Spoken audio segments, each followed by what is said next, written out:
Hello అండి, అందరికీ నమస్తే. నేను మీ శ్రీనివాస్ని. తెలుగులో 4 ప్రధాన వార్తాపత్రికల్లో వచ్చిన వార్తలు, వాటిలో వాస్తవాలు, ఉద్దేశాలు అన్నీ కూడా మనం ఈ వీడియోలో చెప్పుకుందాం. చివరి వరకు చూడండి. కంటెంట్ నచ్చితే లైక్ చేయండి, నచ్చకపోయినా లైక్ చేయండి. ఎందుకు నచ్చలేదనేది నాకు తెలియజేయండి. కింద కామెంట్ రూపంలో కావచ్చు, మెయిల్ చేయండి, లేదా నా నెంబర్ మీ అందరి దగ్గర ఉండే ఉంటుంది. 7207071231 మన వాట్సాప్ నెంబర్, మన ఛానల్ వాట్సాప్ నెంబర్. సో అక్కడైనా తెలియజేయండి. కానీ లైక్ చేస్తే మీ ప్రతి లైక్ అండ్ షేర్ ఇంపార్టెంట్ అనమాట. ఇక పక్కన పెడితే నిన్న మహానాడు జరిగింది. సో మహానాడు గురించి మనం మొత్తం వార్తలు చదివితే గంట వరకు చెప్పొచ్చు, కానీ సింపుల్గా ఒక 5 నిమిషాలు ముగిచ్చేస్తా. ఓవరాల్ అవుట్లుక్ అంతా చెప్పి. సో మహానాడు 3 రోజుల పాటు జరగబోతుంది కదా. సో నిన్న స్టార్ట్ అయింది, నిన్న ప్రారంభమైంది. నిన్న లోకేష్ గారు తీసుకొచ్చిన 6 తీర్మానాలు చాలా కీలకమైనవి అనమాట. లోకేష్ గారు 6 అంటే మేబీ తెలుగుదేశం పార్టీ సిద్ధాంతాల్లో, తెలుగుదేశం పార్టీ మూల విధానాల్లో కొత్తగా ఈ 6 పాయింట్లు చేర్చారు. అవి చాలా కీలకం కాబోతున్నాయి. అందులో నన్ను బాగా ఆకట్టుకున్నది ఏంటంటే, చేతులకు గాజులు తొడుక్కున్నావా, చీర కొట్టుకున్నావా అనే పదాలు ఇక మీదట మనం వాడకూడదు. అవి మహిళలకు అవమానకరంగా ఉన్నాయి. గత ప్రభుత్వంలో గతం వాళ్ళు అనేక సార్లు రెచ్చగొట్టారు మన నాయకుల్ని. సో అటువంటి పదాలు వాడకూడదు అని స్త్రీశక్తి అనే తీర్మానంలో అవి తీసుకొచ్చారు. అవి నాకు కొంచెం కొత్తగా అనిపించాయి, బాగున్నాయి అనిపించాయి. తీర్మానం మీకు ఒకసారి చదివి వినిపిస్తా.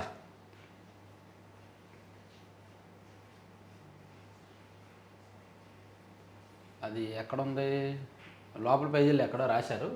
ఆ తీర్మానం నాకు మొత్తం విన్న తర్వాత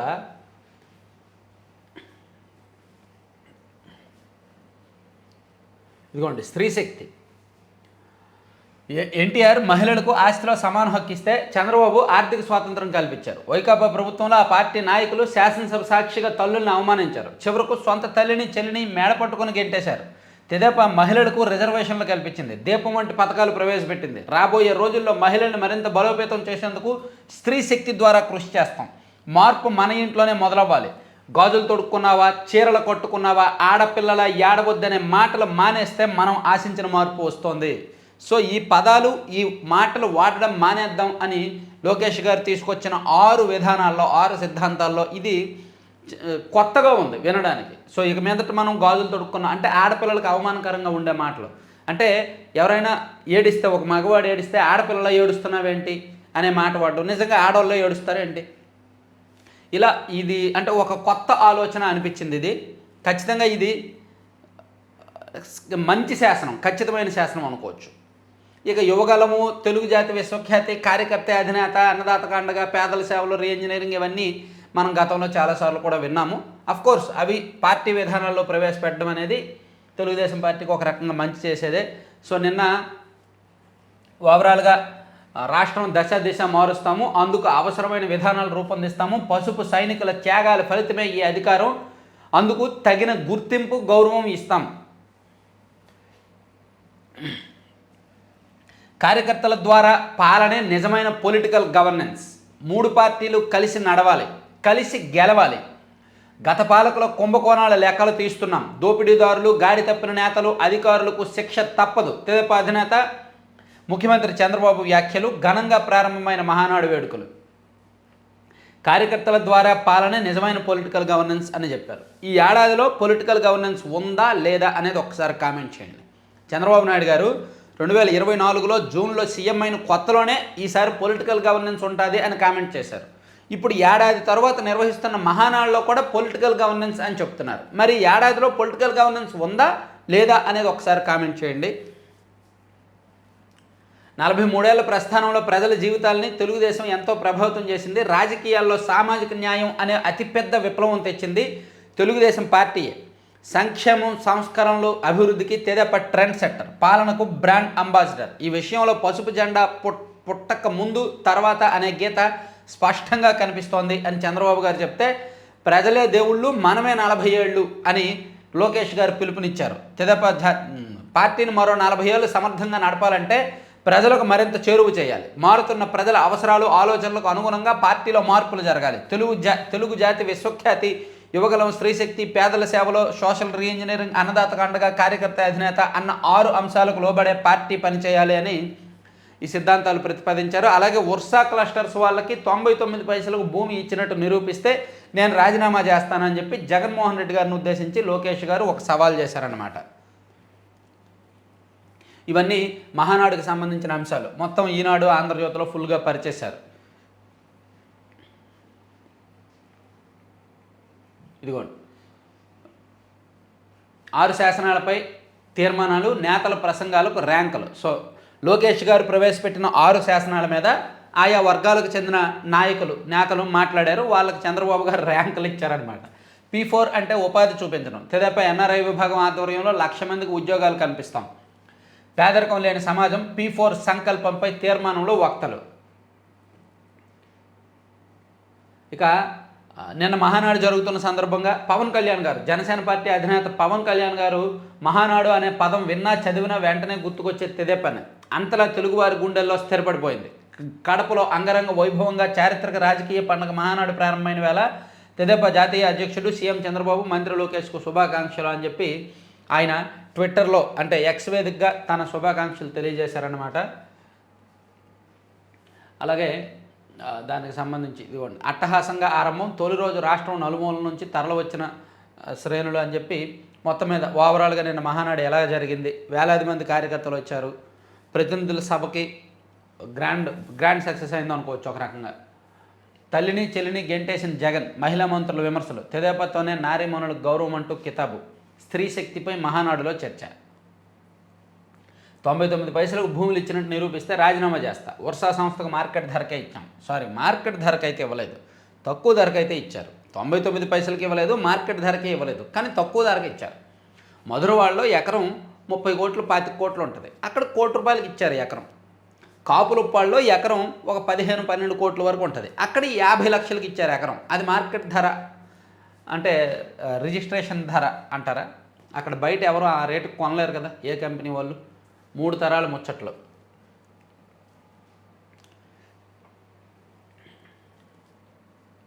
ప్రజల సహకారం అద్భుతం. పల్లా శ్రీనివాసరావు. ఈవెన్ ఆంధ్రజ్యోతిలో కూడా మహానాడిని హైలైట్ చేశారండి. తెలుగు ప్రజల భవిష్యత్తు కోసం 6 శాసనాలు లోకేష్ గారు ప్రతిపాదించిన. అలాగే కార్యకర్తకు జై, వారి త్యాగాలతోనే ఈ అధికారం చంద్రబాబు, వారి పోరాటాలతోనే నేటి ఈ స్థానం, మహానాడు వేదికగా పాదాబంధనం చేస్తున్నా అని చెప్పి చంద్రయ్య స్ఫూర్తిగా, చంద్రయ్య జ్ఞాపకంగా, చంద్రయ్యను స్మరించుకుంటూ లోకేష్ గారి ప్రసంగం కావచ్చు, చంద్రబాబు గారి ప్రసంగం కావచ్చు జరిగిందండి. త్యాగాలను వృధా కానివ్వం, గుర్తింపు ఇస్తాం, సంక్షేమం అమలు తథ్యం, టీడీపీ విధానాలు ఆలోచనలు అన్ని పార్టీలకు బ్లూ ప్రింట్, ప్రజల వద్దకు పాలన, జవాబుదారీని దేశానికి పరిచయం చేశాం. తెలుగు రాష్ట్రాల్లో నాయకులంతా టీడీపీ యూనివర్సిటీలో చదివిన విద్యార్థులే. 11 నెలల్లో 4.95 లక్షల కోట్ల పెట్టుబడులు. సూపర్ 6 అమలు బాధ్యత మాది. విధ్వంస పాలకుల స్కాములను లెక్కిస్తున్నాం. ఎవరు అవినీతి చేసినా వదిలిపెట్టం. పెద్ద నోట్లు రద్దు చేయాలి, డిజిటల్ కరెన్సీని ప్రోత్సహించాలి, అప్పుడే దేశంలో అవినీతి అంతం. ప్రధానికి నివేదిక ఇచ్చా చంద్రబాబు గారు చెప్పుకొచ్చారు. అలాగే ఆంధ్రప్రభలో కూడా రాశారు, హైలైట్ చేస్తూ రాసుకొచ్చారనమాట. మహానాడు మహామార్పు, కొత్త దిశ, 6 శాసనాలు అని చెప్పి అక్కడ మోదీ, ఇక్కడ చంద్రబాబు ఇంకా అవసరం. మా అధినేత ఇప్పటికీ యంగ్ అండ్ డైనమిక్ అని లోకేష్ గారు చెప్పింది. కొత్త సారథి ఎన్నిక నోటిఫికేషన్, మళ్ళీ చంద్రబాబుకి అవకాశం, నేడు లాంఛనంగా ఎన్నికల ఫలితాలు ప్రకటన అని చెప్పారు. మంచి లీడర్షిప్ తయారు చేస్తా, టీడీపీ కార్యకర్తలే మహాశక్తి అని చంద్రబాబు గారు చెప్పిన అంశాలన్నీ కూడా ఇక్కడ వేశారు. పసుపు హోరు గ్రాండ్ సక్సెస్ అయింది. భారీగా తరలివచ్చిన తెలుగు సైన్యం, ఉద్వేగభరితంగా సాగిన చంద్రబాబు ప్రసంగం, లోకేష్ ఎంట్రీ అదుర్సు, ఆకట్టుకున్న స్పీచ్, కీలక నిర్ణయాలు, దిశానిర్దేశం చేసిన అధినేత అని ఏ విధంగా సక్సెస్ అయిందని ఇచ్చారు. ఇక సాక్షిలో అంటారా, ఖచ్చితంగా ఖాళీ కుర్చీల ఫోటోలు వేస్తారు. వాళ్ళ అవసరమైతే మీటింగ్ అయిపోయే వరకు ఉండి, మీటింగ్ మొత్తం అయిపోయిన తర్వాత ఆ ఖాళీ కుర్చీల ఫోటోలు తీసుకొని రావడం మొదటి నుంచి వాళ్ళకి అలవాటే సాక్షికి. సో అందులో తప్పులేదు, వాళ్ళ విధానమే అది. కాబట్టి అవే గొప్పలు, అదే విద్వేషం. మహానాడు ఆద్యంతం ఆత్మస్తుతి పరనిందే. వైఎస్ జగన్పై, గత ప్రభుత్వంపై అభాండాలకే అధిక ప్రాధాన్యత.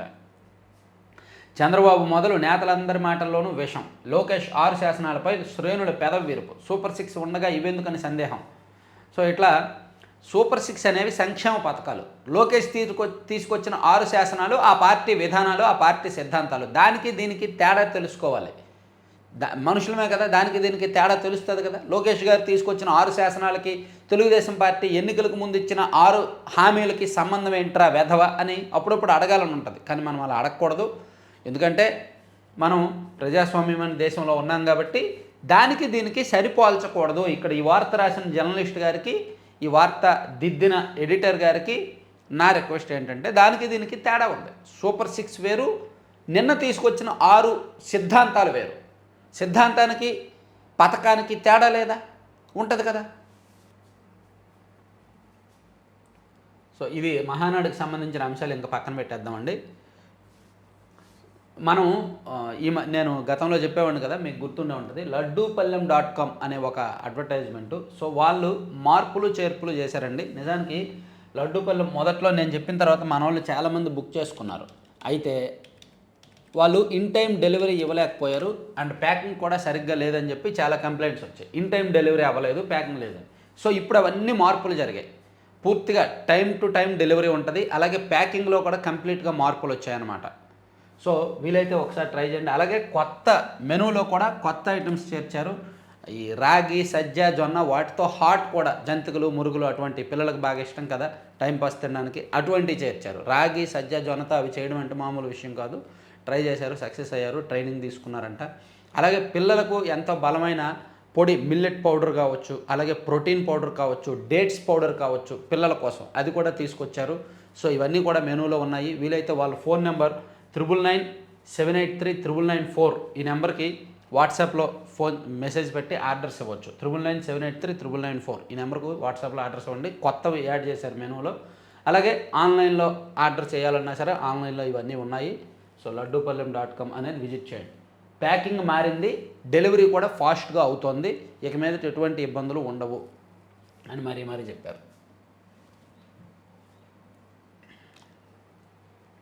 ఇక మహానాడుకు సంబంధించిన అంశాలు పక్కన పెట్టేస్తున్నా. మళ్ళీ ఏపీ హైకోర్టుకు జస్టిస్ భట్టు దేవానంద్, తెలంగాణ హైకోర్టు తాత్కాలిక ప్రధాన న్యాయమూర్తి జస్టిస్ సుజయ్ పాల్ కలకత్తా హైకోర్టుకు బదిలీ. జస్టిస్ అభిషేక్ రెడ్డి, జస్టిస్ లలిత, జస్టిస్ సుమలత మళ్ళీ తెలంగాణ ఉన్నత న్యాయస్థానానికి. సుప్రీంకోర్టు కొలీజియం సిఫార్సు. 10 హైకోర్టులకు చెందిన 21 మంది న్యాయమూర్తులు బదిలీలండి. జస్టిస్ భట్టు దేవానంద్ మీకు గుర్తుండే ఉంటుంది, గతంలో చాలా తీర్పులు ఇచ్చారు, చాలా సెన్సేషనల్ తీర్పులు ఇచ్చారు. 2020 నుంచి 2023 వరకు మన హైకోర్టు న్యాయమూర్తిగా ఆయన పనిచేశారు. సో ఆయన మళ్ళీ ఆంధ్రప్రదేశ్ వస్తున్నారు. ఆయన తెలంగాణ బదిలీ అయ్యారు, అక్కడ నుంచి మళ్ళీ ఆంధ్రప్రదేశ్ వస్తున్నారనమాట. సో అది రాశారు. తర్వాత హరిహర వీరమల్లుకైనా ఇదే విధానం. టికెట్ ధర పెంపుపై చలనచిత్ర వాణిజ్య మండలి ద్వారానే అర్జీలు. సినిమా హాల్ల బంద్ ప్రకటన వెనుక కారణాలు తేల్చాలి. సినిమాటోగ్రఫీ శాఖ మంత్రి దుర్గేష్తో భేటీలో ఉప ముఖ్యమంత్రి పవన్ కళ్యాణ్ సూచనలు. నాకు ఇక్కడ పవన్ కళ్యాణ్ గారు కానీ, జగన్మోహన్ రెడ్డి గారు కానీ, చంద్రబాబు గారు కానీ, అంటే ఏ పార్టీ అధికారంలో ఉన్నా సరే వాళ్ళ థియేటర్లను గుప్పెట్లో పెట్టుకోవాలని, థియేటర్లను శాసించాలని వాళ్ళ మదం, అధికార మదం ప్యూర్లీ. అంటే రాజకీయ పార్టీల పాలకుల యొక్క అధికార మదం, అధికార ఆలోచనలో మార్పు లేదేమో అనిపిస్తోంది. ఎందుకు అనేది నేను నెక్స్ట్ వీడియోలో చాలా డీటెయిల్డ్గా చెప్తాను. సింపుల్గా చెప్పుకోవాలంటే గత ప్రభుత్వం అంటే జగన్మోహన్ రెడ్డి గారు సీఎంగా ఉన్నప్పుడు థియేటర్స్ కాళ్ళబేరానికి రాలేదు కాబట్టి, ప్రొడ్యూసర్లు, నిర్మాతలు, హీరోలు జగన్మోహన్ రెడ్డి గారి కాళ్ళబేరానికి రాలేదు కాబట్టి, వాళ్ళ కంట్రోల్లో లేరు కాబట్టి థియేటర్స్ని కంట్రోల్లో పెట్టుకున్నారు. థియేటర్స్ని కంట్రోల్లో పెట్టడానికి థియేటర్స్ మీద దాడులు చేయించారు, తనిఖీలు చేయించారు. రెవెన్యూ అధికారులు, అగ్నిమాపక శాఖ అధికారులు, రకరకాల అధికారుల చేత తనిఖీలు చేయించారు జగన్మోహన్ రెడ్డి గారు ఉన్నప్పుడు. ఇప్పుడు హరిహర వీరమల్లు సినిమా రిలీజ్ సమయంలో థియేటర్ల బంద్ అనే ఒక వార్త లీక్ చేశారు కాబట్టి, ఆ ఆలోచన చేశారు కాబట్టి, ఆ ప్రతిపాదనలు ఆలోచించారు కాబట్టి పవన్ కళ్యాణ్ గారి కోపం వచ్చి అనూహ్యంగా ఇప్పుడు మళ్ళీ నిన్న సాయంత్రం నుంచి థియేటర్ల మీద రైడ్స్ జరుగుతున్నాయి, తనిఖీలు జరుగుతున్నాయి. ఎంఆర్పీల కంటే ఎక్కువగా అమ్ముతున్నారని, పార్కింగ్ ఫీజు వసూలు చేస్తున్నారని, మెయింటెనెన్స్ సరిగ్గా లేదని, టికెట్ అధిక ధరలని. సో అప్పుడు జగన్మోహన్ రెడ్డి గారికి కోపం వచ్చి రైడ్స్ చేయించారు, ఇప్పుడు పవన్ కళ్యాణ్ గారి కోపం వచ్చి రైడ్స్ చేయిస్తున్నారు. అంటే దీని అర్థం ఏంటి? సరే ఇది మంచిదే, మరి సామాన్యుడికి ఆ కష్టం ఎప్పుడూ ఉంది.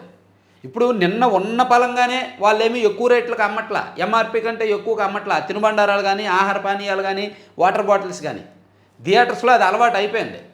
సో ఇప్పటికిప్పుడు ఉన్న పలంగా వాళ్ళు థియేటర్స్ బంద్ పిలుపునిచ్చారు కాబట్టి, నా సినిమా రిలీజ్ అవుతుంటే థియేటర్ల బంద్ పిలుపునిస్తారా అని చెప్పి ఉన్న పలంగా రైట్స్ చేయించడం అంటే అధికార దుర్వినియోగం కాదా? ఒకసారి ఆలోచించండి. ఇప్పుడు రైట్స్ చేయించడం ఏంటి? అధికారంలోకి వచ్చిన వెంటనే డిప్యూటీ సీఎంగా లేదా సీఎంగా బాధ్యతలు చేపట్టిన వెంటనే థియేటర్స్లో ఎక్కడెక్కడ ఎక్కువ రేట్లకు అమ్ముతున్నారో మొత్తం అన్ని తనిఖీలు చేయండి. ఎక్కువ రేట్లకు అమ్ముతున్న థియేటర్స్ మూసేయండి. మనకు ప్రజలే ముందు, సామాన్యుడి జేబులు గుల్లవ్వకూడదు అని అప్పుడు నిర్ణయం తీసుకుంటే సూపర్ పవన్ కళ్యాణ్ గారు అనేవాడిని. కానీ ఇప్పుడు ఆయన సినిమా రిలీజ్ అవ్వకముందు ఆయన సినిమా థియేటర్ వాళ్ళు అడ్డం పెట్టే ప్రయత్నం చేశారు కాబట్టి థియేటర్స్ బంద్ అనే ప్రపోజల్ తీసుకొచ్చారు కాబట్టి ఆయన ఉన్న బలంగా నిన్నటి నుంచి థియేటర్స్లో తనిఖీలు జరిగి ఎంఆర్పీల కంటే ఎక్కువ అమ్ముతున్నారు, అలా అమ్మితే కేసులు నమోదు చేస్తామనడం ఖచ్చితంగా బ్లాక్మెయిలింగ్ అని నేను అంటానండి. ఇందులో నన్ను చాలామంది తిట్టుకోవచ్చు, పవన్ కళ్యాణ్ గారి ఫ్యాన్స్ నన్ను తిట్టుకోవచ్చు, నువ్వు టీడీపీ వాడివి, నువ్వు వాడివి, ఈడివి కాబట్టి నువ్వు అలాగే అంటావు అనొచ్చు. ఈ పాపంలో టీడీపీ వాళ్ళ పాత్ర కూడా ఉంది. ప్యూర్లీ థియేటర్లను బ్లాక్మెయిల్ చేస్తున్నారని నేను అంటున్నా. నిజంగా వీళ్ళు ప్రజల గురించి ఆలోచించే వాళ్ళైతే ఎప్పుడూ ఎక్కువ రేట్లే ఉంటున్నాయి కదా, అధికారంలోకి వచ్చిన వెంటనే ఒక కఠినమైన జీవో తేవాలి, అధికారులకు ఆదేశాలు ఇవ్వాలి, అంతే తప్ప సినిమా రిలీజ్ అవ్వక ముందు కాదు, తన సినిమాకు అడ్డం వచ్చారని కాదు. అది నిజాయితీ అనిపించుకోదు.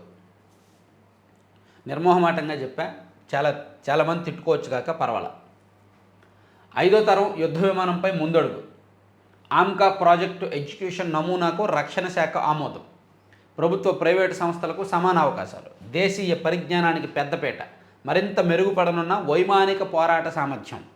ఓకే, అత్యంత అధునాతన 5వ తరం స్టెల్త్ యుద్ధ విమానాన్ని సాకారం చేసే దిశగా కీలక ముందడుగు పడిందంటండి. ఆల్రెడీ మన దగ్గర యుద్ధ విమానాల్లో మనం అడ్వాన్స్డ్గానే ఉన్నాము. ఇప్పుడు మరింత సన్నద్ధత చేస్తున్నారు. అలాగే పద్మాలు అందుకున్న ప్రముఖులు. ఏపీ నుంచి కేఎల్ కృష్ణ, రాఘవేంద్రాచార్య, తెలంగాణ నుంచి మందకృష్ణ మాదిగ. సో పద్మ అవార్డులు ప్రకటించిన వాళ్ళకి నిన్న ఇచ్చారన్నమాట.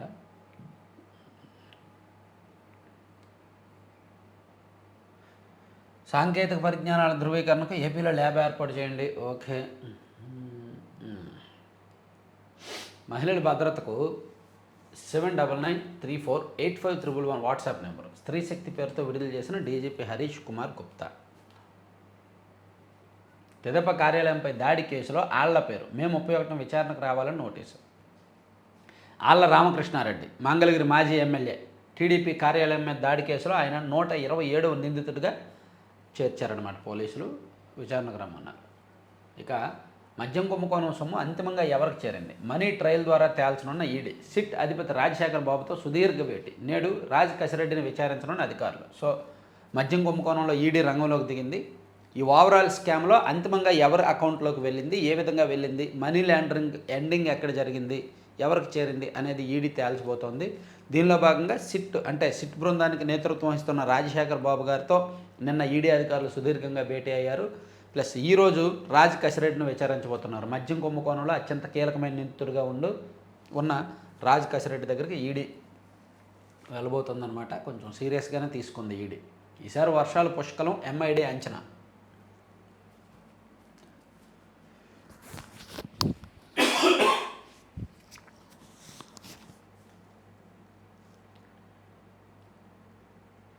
లోపల మొత్తం మహానాడుతో నింపేశారు. కానీ సరే, ఇది కాసేపు పక్కన పెట్టి ఈ ఏడుపు కొట్టు పేపర్కి వెళ్దాం. మాయాబజార్ పేపర్కి. పప్పు బెల్లాల్లో మెడికల్ కాలేజీలు. బాబు సర్కారు మరో బంపర్ స్కామ్. పప్పు బెల్లాల్లో మెడికల్ కాలేజీలు అమ్మబోండు. రాష్ట్రంలో నూతన ప్రభుత్వ వైద్య కళాశాలలకు బేరం. ప్రారంభానికి సిద్ధంగా ఉన్నవి ప్రైవేటు వ్యక్తులకు 66 లీజుకు అప్పగింత. 50 ఎకరాలకు పైగా రాష్ట్రంలో ఒక్కో కళాశాల ఎకరా రూ.100కే. తొలి దశలో 4 కళాశాలలు ప్రైవేటుకు ధారాదత్తం. రెండో విడతలో మిగతా 6 ప్రభుత్వ కాలేజీలు ప్రైవేట్ పరం. సగం మెడికల్ సీట్లు అమ్ముకోవడానికి ఛాన్స్. వైద్య సేవలకు రోగుల నుంచి డబ్బులు వసూలు. ఈ స్కామ్కు ఆమోదముద్ర కోసం కన్సల్టెన్సీ నివేదిక పేరుతో సర్కారు హైడ్రామా. ప్రజారోగ్య పరిరక్షణ గాలికి, పేదలకు ఆరోగ్యం, విద్యార్థులకు విద్య కల దూరం అని ఒకటి రాశారండి. సో తొలి దశలో పులివెందుల, మార్కాపురం, మదనపల్లె, ఆదోని ఈ మెడికల్ కాలేజీలు ప్రైవేట్కి ఇస్తారంట. రెండో దశలో మిగిలిన మెడికల్ కాలేజీలు ప్రైవేట్కి ఇస్తున్నారంట. సో ఇదంతా కూడా ప్రైవేట్ వాళ్ళకి అమ్మేస్తున్నారు, తక్కువ రేటుకి అమ్మేస్తున్నారు అని చెప్పి సాక్షిలో ఒకటి రాశారు. సో ఇక్కడ ఈ మెడికల్ కాలేజీల విషయంలో వైసీపీ విధానాన్ని, టీడీపీ విధానాన్ని మనం ఎలా దూరదృష్టితో కొంచెం సూక్ష్మంగా ఆలోచించాలి, దూరదృష్టితో చూడాలి. అలా చూసే క్రమంలో మెడికల్ కాలేజీలు వాళ్ళు పెట్టడం, రాజకీయంగా వాడుకోవడం, రాజకీయ లబ్ధి కోసం పెట్టడం ఎక్కువైంది. ఉదాహరణకి కర్నూలులో ఒక మెడికల్ కాలేజీ ఉంది, నంద్యాలలో ఒక మెడికల్ కాలేజీ, మార్కాపురంలో ఒక మెడికల్ కాలేజీ, ఒంగోలులో ఒక మెడికల్ కాలేజీ. ఇలా ఒక 150-200 కిలోమీటర్ల పరిధిలో 4 మెడికల్ కాలేజీలు ఉన్నాయి. చూడండి, ఒకప్పుడు 2004, 2005 ఆ టైంలో ఇంజనీరింగ్ కాలేజీలు ఎక్కువ వచ్చేసి ఇంజనీరింగ్ పట్టభద్రులు ఎక్కువైపోయి ఇప్పుడు రోడ్ల మీద తిరుగుతున్నారు ఉద్యోగాలు లేక. ఇంజనీరింగ్ పట్టా ఉంటుంది కానీ తగిన నైపుణ్యం ఉండదు. సో రేపు పొద్దున్న ఎంబీబీఎస్ మెడిసిన్స్ కూడా అలా అవ్వకూడదు. అలా అవ్వకూడదు అంటే లిమిటెడ్ కాలేజీలు ఉండాలి, లిమిటెడ్ సీట్లు ఉండాలి. ఆ గౌరవం, ఆ వాల్యూ అలా నిలబెట్టాలి. కానీ దాన్ని కూడా రాజకీయం కోసమో, పోటీ పడడం కోసమో ఇలా ఇబ్బడిముబ్బడిగా ఎక్కువ పెట్టడం వలన ఇబ్బందే కదా. సో ఆ ప్రభుత్వం ఎక్కువ పెట్టింది.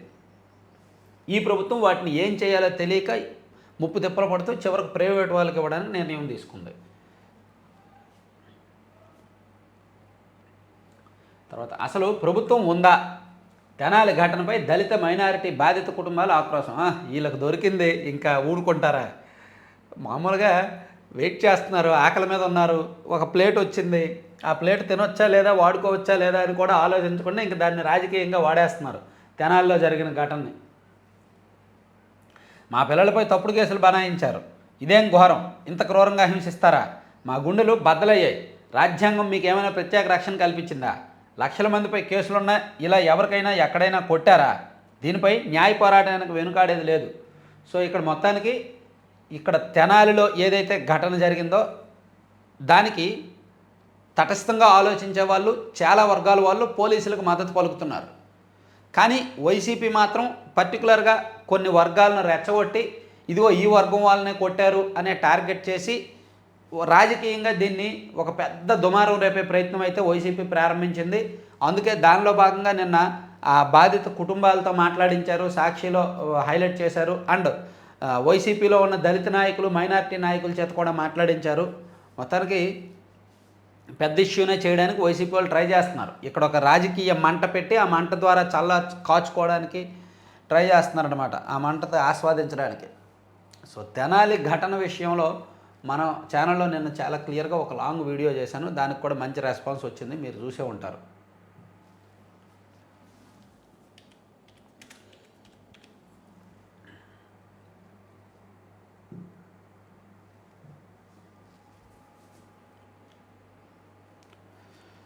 ఇదిగోండి, పోలీసులది తప్ప ఒప్ప, ఈ వీడియో మీ పిల్లలకు చూపించండి. తెనాలి ఘటన మీద నేను అది చట్టం ప్రకారం తప్పు, నైతికంగా మంచిదే అని చెప్పుకొచ్చు చేసిన ఒక వీడియో బాగా వైరల్ అయింది. 22 గంటల్లో 1,69,000 వ్యూస్ వచ్చాయి. అఫీషియల్ వ్యూస్ ఇవి. అన్అఫీషియల్గా డౌన్లోడ్లు గ్రూపుల్లో హల్చల్ చేసి మిలియన్స్ ఆఫ్ వ్యూస్ వచ్చాయన్నమాట నిన్న ఆ వీడియోకి. అంటే ఆ వీడియోని డౌన్లోడ్ చేసి గ్రూపుల్లో డైరెక్ట్ పోస్ట్ చేసుకున్నారు. నేను చెప్పిన కంటెంట్ని మిలియన్స్ ఆఫ్ వ్యూస్ వచ్చాయి నిజానికి. కాకపోతే అఫీషియల్గా యూట్యూబ్లో చూసింది మాత్రం 1,69,000 మంది.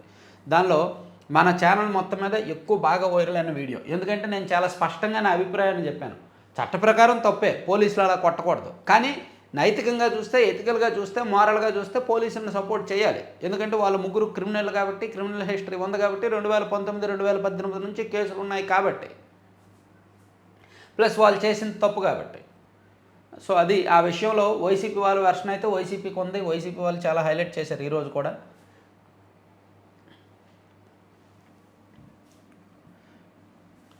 స్ట్రక్ అవుతావు, నిన్ను చదవడమే ఎక్కువ, నువ్వు ఇంకా స్ట్రక్ అయ్యి ఇసిగించావు అనుకో, వెళ్ళిపోతా వేరే పేపర్కి. ఓకే, అసలు ప్రభుత్వం ఉందా? తెనాలి ఘటనపై దళిత మైనారిటీ బాధిత కుటుంబాలు ఆక్రోశం. అక్రమ కేసు పెట్టి చిత్రహింసల. రహమతుల్లా షేక్ బాధితుడు బాబులాల్ తల్లి మంగళగిరి.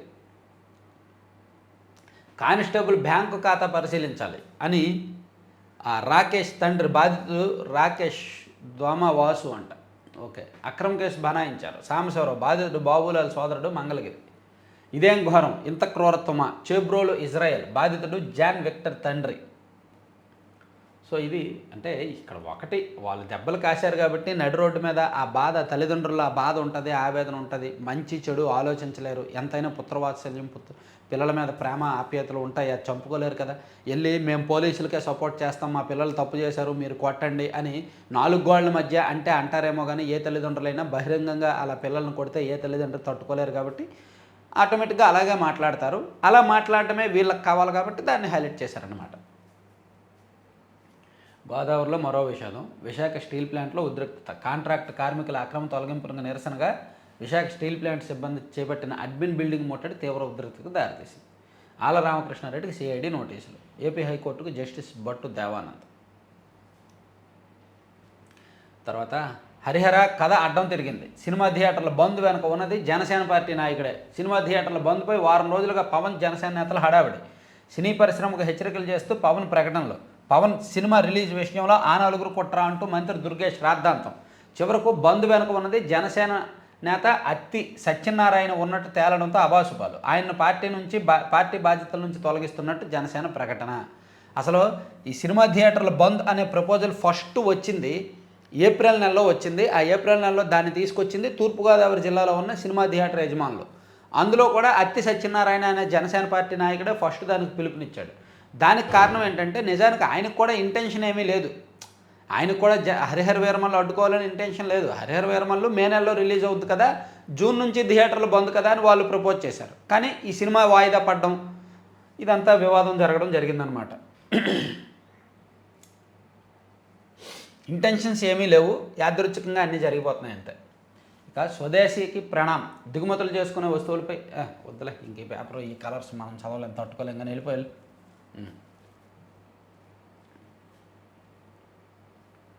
రంగంలోకి ఈడీ మద్యం స్కామ్లో కేంద్ర దర్యాప్తు సంస్థ విచారణ ఇందాక చెప్పుకున్నాము. తర్వాత టికెట్ ధరల పెంపు కోసం నిర్మాతలు నేరుగా రావద్దు, అది చెప్పుకున్నాములే.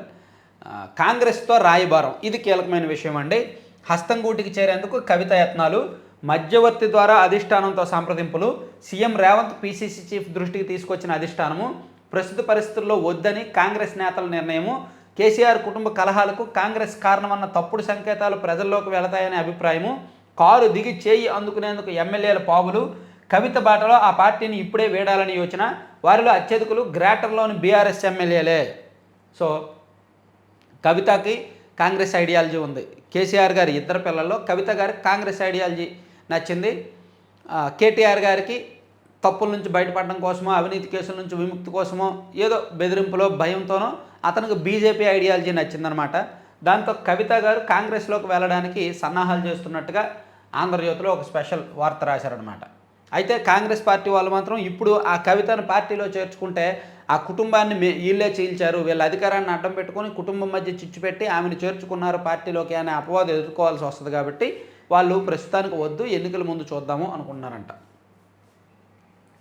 ఇక వానలే వానలు నైరుతిపై ఎంఐడి తీపి దీర్ఘకాల సగటుకు 106% కురిసే అవకాశం. బంగాళాఖాతంలో అల్పపీడనం, రాష్ట్రంలో నేడు రేపు వర్షాలు. ఇక ఐటీ రిటర్న్ల గడువు పెరిగింది. ఇక జస్టిస్ యశ్వంత్ వర్మపై అభిశంసన. భారీగా నోట్ల కట్టలు దొరికిన నేపథ్యంలో చర్యలకు రంగం సిద్ధం. ఆయనపై ఆరోపణలను ఇప్పటికే నిర్ధారించిన 3 జడ్జీల కమిటీ. అభిశంసనకు సిఫార్సు చేసిన మాజీ చీఫ్ జస్టిస్ ఖన్నా. ఇంకా అభిశంసన ఏంటి, విచారణ ఏంటి, ఈ వాటి జైల్లో పెట్టేయకుండా ఆయనే కనుక అలా న్యాయ వ్యవస్థకు సంబంధం లేని అంటే జడ్జి కానీ ఎవరైనా వేరే అధికారి ఇంట్లో దొరుకుంటే ఈ పాటి కేసు నమోదు చేసి ముప్పు తిప్పలు పెట్టేవాళ్ళు, పొలిటికల్ అప్లికేషన్స్ లేకపోతే. ఆయన న్యాయ వ్యవస్థలో ఉన్నాడు కాబట్టి అలా చూసి చూడనట్టు వెళ్తున్నారు. ఇక అమెరికా విద్యార్థి వీసా ఇంటర్వ్యూలు బంద్. ప్రపంచవ్యాప్తంగా తక్షణమే అమల్లోకి. విదేశీ విద్యార్థుల సోషల్ ఖాతాల తనిఖీకి త్వరలో కఠిన నిబంధనలు. అప్పటిదాకా ఇంటర్వ్యూలు నిలుపుదల.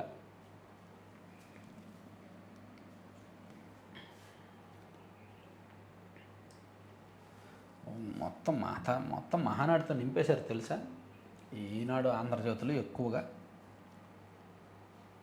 ఆధార్కు జలసిరి 1 నుంచి రేషన్ షాపుల్లో కింద పేజీలకి వెళ్తా ఏమున్నాయో చూద్దాం. మొత్తం మహానాడు శాసనాలు లాస్ట్ పేజీకి వెళ్దాం. లాస్ట్ పేజీలో యాడ్. వావ్, ఎన్టీఆర్ గారు వింటేజ్ ఎన్టీఆర్. ఎవరు యాడ్ ఇచ్చింది? అది జూనియర్ ఎన్టీఆర్ గారు ఇచ్చారా యాడా? ఓకే. ఎన్టీఆర్ జయంతి సందర్భంగా జూనియర్ ఎన్టీఆర్ ఇచ్చిన యాడ్. కార్యకర్తగా జయ అధ్యక్షుడిగా 30 ఏళ్ళు, నేడు మరోసారి టీడీపీ సారథిగా ఎన్నిక కానున్న చంద్రబాబు. కార్యకర్త అధినేత కడప వేదికగా మహాసంబరం. తొలి రోజు తీర్మానాలు, మహారుచులు. తొలి రోజు 70,000 మందికి భోజనాలు అంటండి. నేను నిన్న 40-50 మంది వచ్చారేమో అనుకున్నా, కానీ 70,000 మందికి భోజనాలు పెట్టారంట. మంచి విషయం. సరే, ఆంధ్రజ్యోతి కూడా మూసేస్తే ఇక ఆంధ్రప్రభ కూడా ఆల్మోస్ట్ అంతా ఇదే.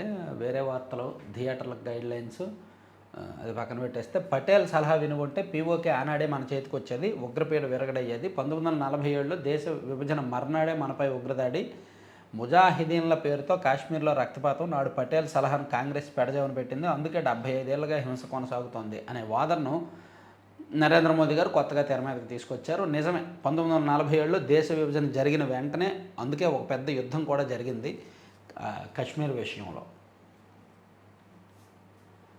గుంటూరు జిల్లాలో కరోనా కలకలం, ఏలూరులో భార్యాభర్తలు, తెనాల్లో ఓ వృద్ధుడికి పాజిటివ్. అమ్మో, ఏలూరు తెనాల్లో కూడా వచ్చేసిందా?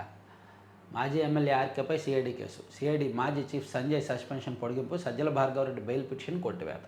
వంశీ హౌస్ మోషన్ పిటిషన్ సత్వర విచారణకు హైకోర్టు వెకేషన్ బెంచ్ నో, రేపు విచారిస్తామని స్పష్టీకరణ. క్లాసులు ఎగ్గొడితే వేసా రద్దు.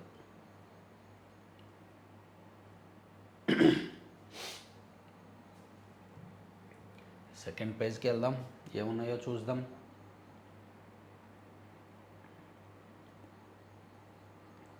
అంతా మహానాడు, ఫోటోలు సంబరాలు, వేడుకలు, మొత్తం అన్నీ జరిగాయి. సో మహానాడు మీద స్పెషల్ వీడియోలు నేను రేపు, ఈరోజు సాయంత్రము రేపు చేస్తా. ఓవరాల్ రివ్యూ ఏంటి అనేది. హార్వర్డ్పై పోరులో విజయం సాధిస్తాం. Donald Trump versus Harvard university అనే పోరు జరుగుతోంది అమెరికాలో.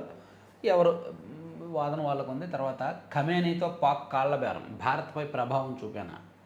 ఏడాది క్రితం బాంబుల వర్షం కురిపించుకున్న ఇరాన్, పాకిస్తాన్లు మళ్ళీ చేతులు కలుపుతున్నాయి. పరస్పర అనుమానంతో ఉన్న ఈ రెండు దేశాల మైత్రికి కారణాలు ఏంటంటే భారత్పై దాని ప్రభావం ఉంటుందా లేదా అనే చర్చ మొదలైంది. అమెరికాలో ఘనంగా తెలుగు టైమ్స్ బిజినెస్ ఎక్సలెన్స్ అవార్డులు వేడుకలంట. ఇక నిమ్మరసం తాగితే నొప్పి తగ్గుతుందా? ఋతుక్రమ సమస్యలపై సామాజిక మాధ్యమాల్లో తప్పుడు సమాచారం, సర్వే నివేదిక వెల్లడి. ఋతుక్రమం సమయంలో చాలామంది మహిళలు, యువతలు అనేక సమస్యలను ఎదుర్కొంటారు. పరిష్కారాలను తెలుసుకోవడం కోసం అత్యధికులు సామాజిక మాధ్యమాలపై ఆధారపడుతున్నారని, అయితే అశాస్త్రీయమైన సమాచారం వారికి పూర్తి స్థాయిలో అందడం లేదని ఎబర్టీన్ మెన్స్ట్రువల్ హైజీన్ సర్వే వెల్లడించిందంటండి. 4 ఉక్రెయిన్ గ్రామాలు ఆక్రమించిన రష్యా. దాదాపుగా మోర్ దాన్ 20% ఉక్రెయిన్లో భూభాగంలో మోర్ దాన్ 20% రష్యా ఆక్రమించేసింది. ఆక్రమణ ఇంకా జరుగుతూనే ఉంది. తేజస్వి యాదవ్ దంపతులకు పండంటి బాబు. ఆసుపత్రికి వెళ్ళి శుభాకాంక్షలు తెలిపని మమతా బెనర్జీ. సో ఇవి మొత్తం 4 పత్రికల్లో ఉన్న వార్తాంశాలు అనమాట. సో చివరగా మరోసారి లడ్డూపల్లెం గురించి చెప్తున్నా. అది ఇంగ్రీడియంట్స్ అన్నీ కూడా మిల్లెట్స్తో, ప్యూర్ మిల్లెట్స్తో, రాగి, సజ్జ, జొన్న అవన్నీ కూడా సేంద్రియంగా పండించిన రైతు సంఘాల నుంచి, గ్రూప్ ఆఫ్ ఫార్మర్స్ నుంచి కొనుగోలు చేసి వాటి ద్వారా అది సేంద్రియంగా తయారు చేస్తున్నారు. కాబట్టి స్వీట్ ఉంది, హాట్ కూడా కొత్తగా పెట్టారు. నిన్నటి నుంచి జంతికలు, మురుగులు, ఆ చెకోడీలు అవన్నీ ఉంటాయి కదా హాటు, అవి కూడా పెట్టారనమాట. అలాగే ఒక 18 రకాల లడ్డూలు ఉన్నాయి. అలాగే పిల్లలకు అవసరమైన బలమైన పోషకాహారం, దానికి సంబంధించిన పౌడర్, మిల్క్లో పాల్లో వేసుకొని తాగడానికి పౌడర్ కూడా ఉంది. సో laddupallem.com అని విజిట్ చేయండి, లేదా 9997839994 ఆ నెంబర్కి వాట్సాప్లో మెసేజ్ చేయండి. ఏం కావాలనేది ఆర్డర్ ఇవ్వండి, లేదా ఫోన్ అయినా చేయండి. Thank you.